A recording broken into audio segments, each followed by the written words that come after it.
خب محمد عزیز، اوی خب محمد. بگو. خب بگو. دلغی خب بگو جانم، دارم ویدیو میگیرم درد بدی. پشمک. آجی انگار یه پشمک میله تو اونجا هم دارن فرو میکنن. ویدیو پشمک. اوکی بریم ناکن یه بریم. چالش میدیم، اگر درست انجام دادی تو بویا پس برنده میشی، برات گیف میکنم. حالا گیف که خواهر باید بگو. جم بزنم گیف کنم برات. آره دیگه اگر اوکی. من درست حد زدم تو برام گیف میکنی، اوکی؟ فکر کنم بویا آره پس هم 600 تا ندارم. روش برات خب میزنم. چی؟ شیک هم خب برام میزنی؟ نه شیک دیگه خودت بفر خودت بزنی آه بازی. یعنی اوکی تو. اوکی خب برو. اوکی. ناکن عزیز دلم، اول کار میگم نباید بگی نه، اوکی؟ اوکی. خب یه بار امتحانی بگو نه. خب ایزن. آقا نمیشه اینا خرج کرد. درد. ناکن سه گفتم سه نه تا آقا در دیگه. داریم. خب سه تا اوکی در باشه داریم. باشه. A B C D E F G H I J K L M N P. چند تا استاد داشت؟ سه تا در بود به سه تا خدا در داریم، کار. ببخشید یه خب لحظه رفتم دوران زبان اون افرادی که مثلا باشون لاس میزدیم. آره عشقم بگو. رفت سیسی جون. ای وای ببخشید. خب بکن بگو دیگه. A B C. خب از این سه تا خب در یکی رو انتخاب کن. ما سی رو انتخاب کن.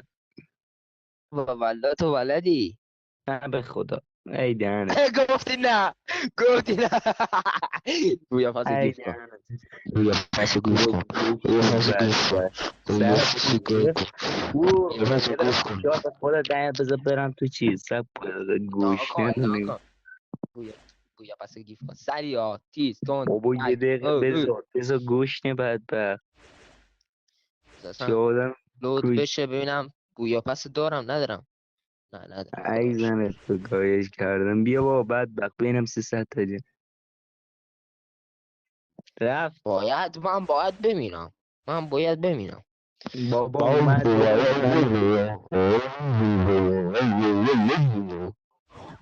دقت چجوری کردی به کارت اومدی؟ ازدواجمون هم اضافه شه؟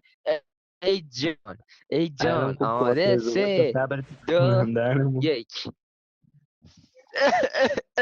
بویا پس ای جان، ای بویا پس جان مفتکی، بویا پس مفتکی.